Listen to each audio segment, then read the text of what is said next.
Okay guys, this is going to be more of a comprehensive video of John's 500 that was built by Ripsaw. So this is a teardown video. I've already done one before, but found what the problem was, so I quit on the video. I've now made videos of this 500 making cuts, and now it's time for the disassembly video. You have to bear with me because I've never done a video this long. I'll try not to bore you. Try not to get into too many details, but to cover things thoroughly enough. I gotta make sure you're seeing what I'm doing. Yeah, my apologies, I'm left-handed, so I don't know exactly what you can see and what you can't. So I just need to slow down because I'm always in a rush and do a little more thorough of a video. Taking the top cover off. I've done a few of these, so I'm fairly efficient at the teardown on them. So the first thing I noticed, the last time I noticed it again this time, was the muffler. And you can see, at first I thought they actually modded the baffle, and I think they did on the left side, but it's very, very minor what they've done. They didn't add another port. The front cover is bone stock, so I don't know if the cover got replaced by something or not, but they widened the port on the cylinder, the exhaust port, but you're kind of limited on the muffler. Probably isn't as wide as the port since they didn't knock the baffle out, which is why I always knock the baffle out. Now, I commented before on how well they did matching, port matching, and I was mistaken when I looked at it before. Bear with me here. You'll see the symmetry isn't perfect, which that's not a big deal. But on the left-hand side there, you've got the heat shield. You can't see it, but you got the heat shield and the gasket blocking the exhaust port. And looking away from the phone, I do believe the gasket's blocking the top of the exhaust port too. A little bit, not terrible. So I was mistaken. Now I could have this muffler gasket in upside down. I didn't check that, but I know for a fact that the heat shield can only go one way. So I'll put you back, tear that off, or take that off, and let's see here.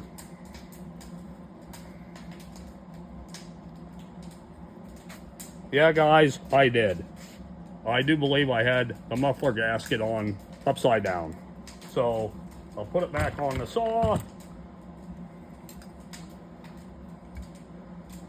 And you can see, now, yeah, this is hard.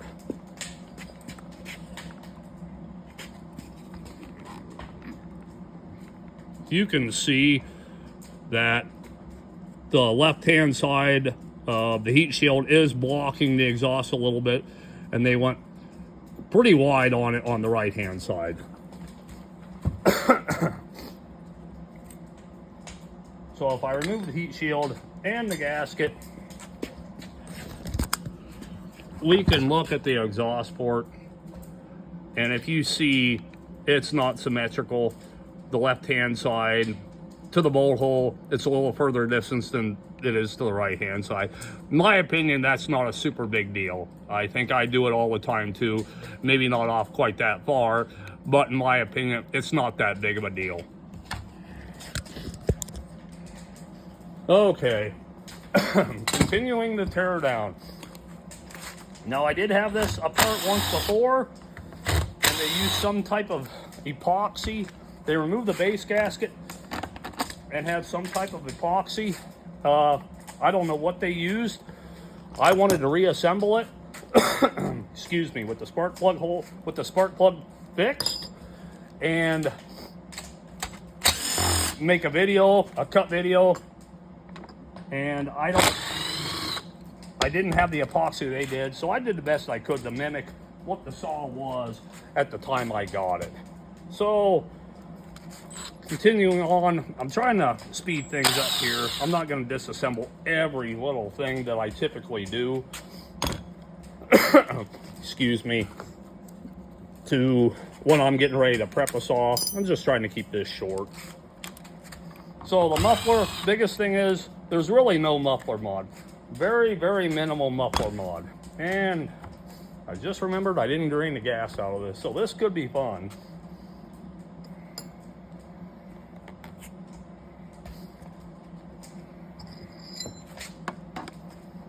You know what, I'm gonna take the handlebars off first to try to avoid a mess.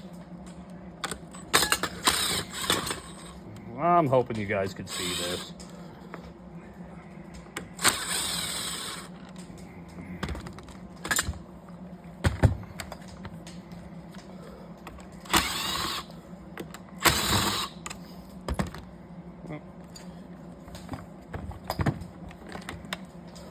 I do not use a bench vise. I don't see the need for them. Changing clutches, flywheels, so on. If I have to, I can use a wood clamp and bolt the saw to the bench, which is what I typically do. Hand's just greasy enough that I can't grab a hold of the plug. Let's check and see if you're still on video. You are. Good. And I've got the crud, so I'm coughing from time to time.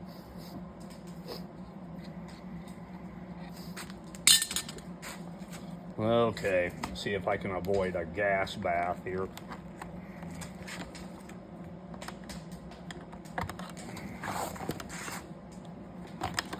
All the fuel lines are disconnected.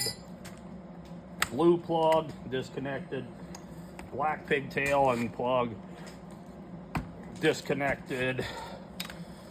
I'm sure I'm missing something, but it doesn't seem like it, so I will take this baby apart then. Yep, that was it. I'm used to taking the starter cover off, so when you've done a bunch of these, you get out of your routine, you really think you're forgetting something.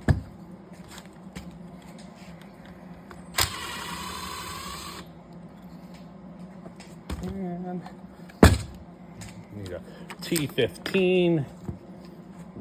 Take off the wire, go into the injector.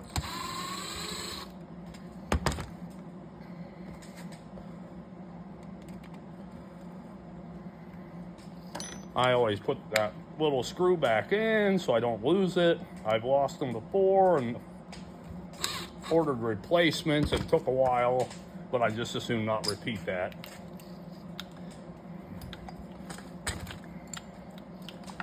Removing the rubber grommets from the harness, pulling the wire harness out of the carrier for the intake boot, and next thing is take the cylinder off. Yeah, it's 500s are put together fairly simple. The only one that's even simpler and I can get done faster would be a 462. I love their design. They're so easy to work on.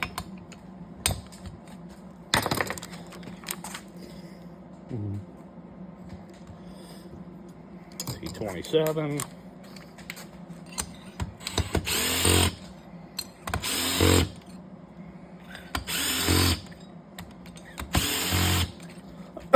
Okay guys, like I said, I use Durco.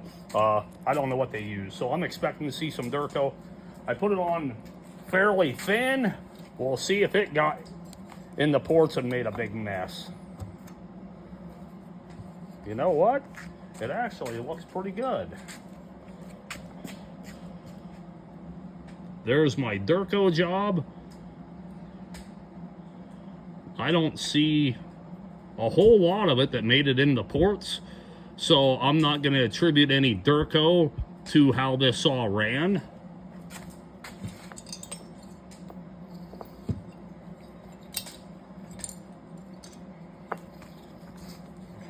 Take out the upper left bolt. It's 4 bolts holding the intake on. Take that off, then probably should move that. You guys might stand a chance of seeing now. There's the intake and the carrier. Take the rest of the intake off. It's held with held in place by 4 screws.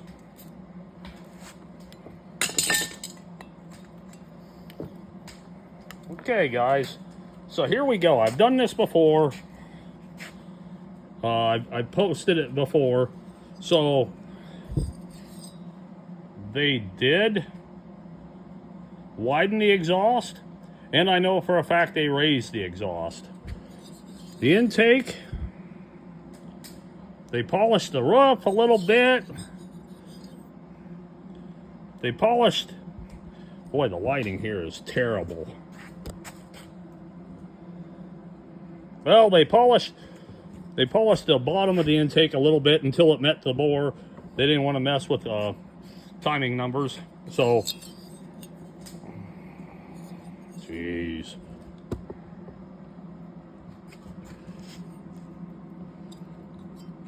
So they did do exhaust work, as I mentioned before. It's not the prettiest.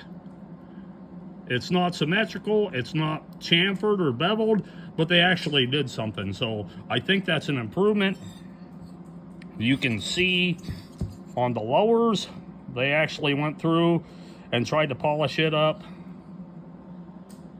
They actually moved the uppers, which are great. Both sides. So I think that's all I've got for you, other than the fact that I've already had this saw tore down while I was waiting for the time cert repair to be done. I was able to time the saw, and the squish on this from the factory with their epoxy, or the squish from Ripsaw with their epoxy, was 22 thousandths. The exhaust is 103. The intake was at 87, and the transfers were at 118 and 125. So I will see if I can make improvements upon this, and I will have some time cut videos after I'm finished. So any questions, guys, let me know.